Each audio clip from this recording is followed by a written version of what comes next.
Hello, welcome to Cinema Autobahn, the second biggest updates of Malayalam cinema in 2026. Bachelor party duke's bachelor പാർട്ടിയുടെ രണ്ടാം ഭാഗം വരികയാണ്. ഇൻസ്റ്റാഗ്രാമിലൂടെ Amal Neerad, Anwar entertainments, പിന്നെ നസ്രിയ നസീം, സൗബിൻ ഷാഗർ, നെസ്ലിൻ എന്നിവരാണ് ഈ പോസ്റ്റ് ഒഫീഷ്യലി ഷെയർ ചെയ്തിരിക്കുന്നത്. എനിവേ 2012 ഇറങ്ങിയ ഒരു വൺ തിയേറ്റർ എക്സ്പീരിയൻസ് സിനിമയായിരുന്നു ഈ ബാച്ചിലർ പാർട്ടി എന്നത്. 2012 ഈ സിനിമ കാണാൻ എന്നെ പ്രേരിപ്പിച്ച ഏറ്റവും വലിയ ഘടകം എന്ന് പറയുന്നത് അമൽ നീരദിൻ്റെ സിനിമാറ്റോഗ്രാഫി ആയിരുന്നു. ബ്ലാക്ക് എന്ന സിനിമ അമൽ നീരദ് ക്യാമറ ചെയ്തു. രണ്ടാമത്തെ സിനിമ ബിഗ് ബി സമീർ തായറാണ് ക്യാമറ ചെയ്തത്.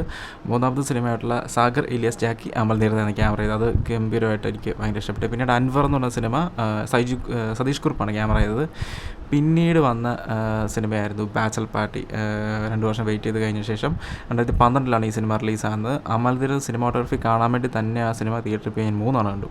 സംഭവം തിയേറ്ററിലൊന്നും അത്ര സിനിമ സക്സസ് ഒന്നും ആയിരുന്നില്ല. പക്ഷേ ഫിനാൻഷ്യലി അമൽ നീരദ് തന്നെ പ്രൊഡ്യൂസർ ഉണ്ണിയാറായിരുന്നു. അമൽ നീരദും ഉണ്ണിയാറും കൂടെ ആയിരുന്നു റൈറ്റ് ചെയ്തിരുന്നത്.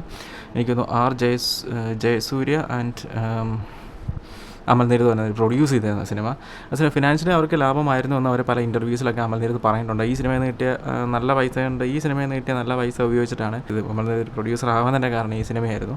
ആളുകൾ മോശം പറഞ്ഞ സിനിമ മൂപ്പർക്ക് വൻ ലാഭമായിരുന്നു എന്ന് പിന്നീടുള്ള ഇൻ്റർവ്യൂസിൽ. അത് ബിസിനസ്സിൻ്റെ തലം. അത് എന്ത് തന്നെയാണെങ്കിലും എന്നെ സംബന്ധിച്ച പേഴ്സണലി ആ സിനിമ ഭയങ്കര ഇഷ്ടപ്പെട്ട സിനിമയായിരുന്നു. ഞാൻ ടെലിവിഷനിലും അല്ലാതെ CD ഇട്ടും ഒക്കെ ഒരുപാട് തവണ ബാച്ചിലർ പാർട്ടി എന്ന സിനിമ ഞാൻ കണ്ടിട്ടുണ്ട്.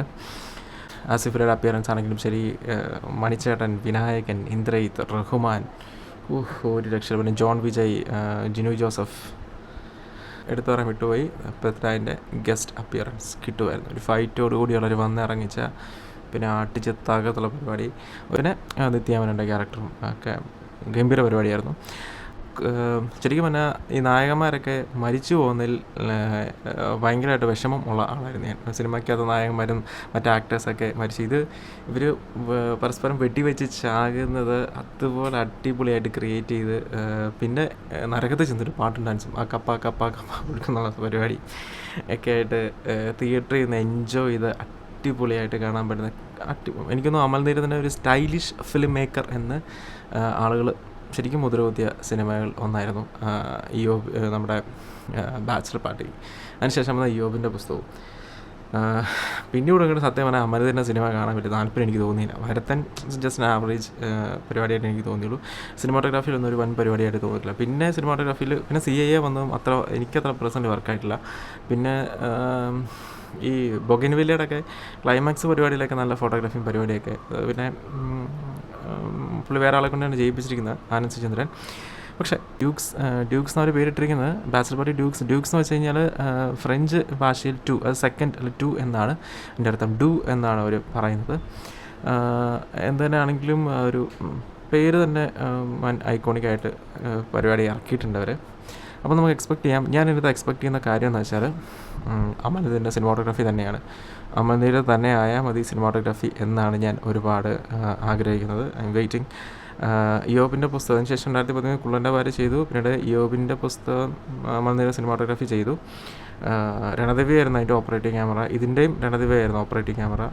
ഞാനത് അതുപോലെ തിയേറ്ററിൽ എക്സ്പീരിയൻസ് ചെയ്തൊരു സിനിമയായിരുന്നു ബാച്ചിലർ പാർട്ടി. ശരി, ഇയോബിൻ്റെ പുസ്തകം ശരി. അപ്പം പർട്ടിക്കുലർ ഇയോബിൻ്റെ ബാച്ചിലർ പാർട്ടിയുടെ കാര്യം പറയുകയാണെന്നുണ്ടെങ്കിൽ പിന്നെ അതിൻ്റെ ബാക്ക്ഗ്രൗണ്ട് സ്കോർ രാഹുൽ രാജ്, പിന്നെ സോങ്സൊക്കെ ഓഫ് കോഴ്സ് അറിയാലോ, വമ്പൻ പരിപാടിയായിരുന്നു.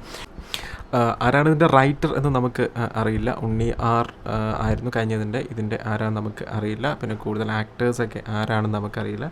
അഭ്യൂഹങ്ങളനുസരിച്ച് ഷൈൻ ടോം ചാക്കോയും ക്യാമിയോ അപ്പിയറൻസിൽ ടോവിനോയും പിന്നെ ചാക്കോച്ചനൊക്കെ ഉണ്ട് എന്നാണ് പറയുന്നത്. ഇപ്പം നമുക്കൊന്നും സ്വീകരിക്കാൻ പറ്റില്ല. പിന്നെ ഇതിൻ്റെ ബാക്ക്ഗ്രൗണ്ട് സ്കോർ ആരാണ്, പിന്നെ ഇതിൻ്റെ മെയിൻലി ക്യാമറാമാൻ അമൽ നീരദ് ആയാൽ മതി എന്ന് തന്നെയാണ് ഞാൻ ഭയങ്കരമായിട്ട് ആഗ്രഹിക്കുന്നത്. പക്ഷേ ഇപ്പോഴത്തെ സിറ്റുവേഷനിൽ എന്ത് തന്നെ ആവും എന്ന് പറയാൻ പറ്റില്ല. ഇപ്പം 2 സിനിമ കണ്ടിന്യൂസ് ആനന്ദ് ചന്ദ്രനാണ് ചെയ്യുന്നത്. നമ്മളിത് അങ്ങനെ സാധാരണഗതി ചെയ്യാറില്ലാത്തതാണ്. പുറത്തുനിന്നൊരു ക്യാമറാമാൻ സതീഷ് കുറുപ്പിനെയും പിന്നെ രണദിവയെ പിന്നെ വന്നിട്ട് ഒക്കെ വെച്ചിട്ടാണ് പുള്ളി ചെയ്തിട്ടുള്ളത്. പിന്നെ ഭീഷ്മയാണെങ്കിലും ഈ പടവും വന്നിട്ട് ആനന്ദ് ചന്ദ്രനാണ് ചെയ്തത്. പിന്നെ ബൊഗൻവില്ലയും. എന്ത് തന്നെയായാലും അമൽ നീരദിൻ്റെ ആ ഒരു സ്റ്റൈലിഷ് കിടു ഫിലിം മേക്കിംഗ് ബാച്ചിലർ പാർട്ടി മുതൽ ഇയോബിൻ്റെ പുസ്തകം മുതൽ നല്ല മിസ്സിംഗ് ആണ്. ബാച്ചിലർ പാർട്ടി ആയിരുന്നു അത് പീക്കിൽ കിട്ടിയത്. സോ അത് ഇതിനകത്ത് കിട്ടിയാൽ മതി, വേറെ ഒന്നും വേണ്ട. Waiting for battle party duke's.